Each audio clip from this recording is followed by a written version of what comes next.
Laozi का दर्शन अक्सर सरल दिखता है, लेकिन उसकी गहराई असीम है। उनकी सबसे महत्वपूर्ण शिक्षाओं में से एक है शून्यता का महत्व। वे कहते हैं कि जो चीज खाली है वही वास्तव में सबसे उपयोगी होती है।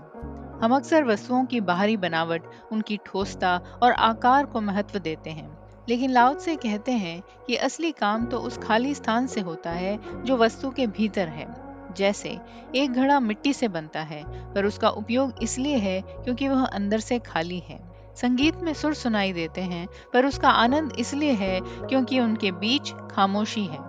यह शिक्षा केवल वस्तुओं तक सीमित नहीं है, यह हमारे जीवन और मन पर भी लागू होती है। अगर मन विचारों से भरा हुआ है, तो उसमें न तो सृजनशीलता होगी और न ही शांति।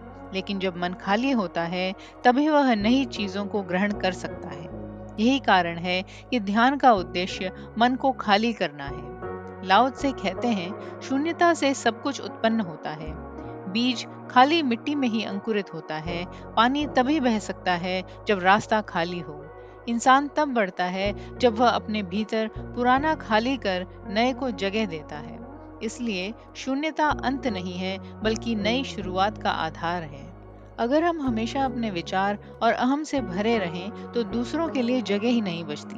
लेकिन जब हम भीतर से खाली होते हैं, तब हम दूसरों को समझ सकते हैं।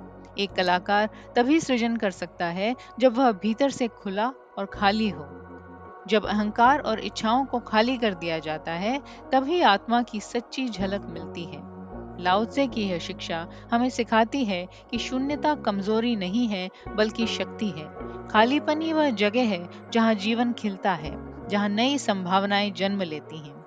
लाओ त्से का संदेश स्पष्ट है, भरने की कोशिश मत करो, खाली होना सीखो, क्योंकि खाली ही सबसे पूर्ण होता है। आप देख रहे हैं सुनो और सुनते ही रहो। हमारा चैनल पुरातन ग्रंथों को सरल भाषा में आप तक पहुंचाने का एक प्रयास है। कृपया चैनल को सब्सक्राइब कीजिए और हमारे साथ जुड़िए।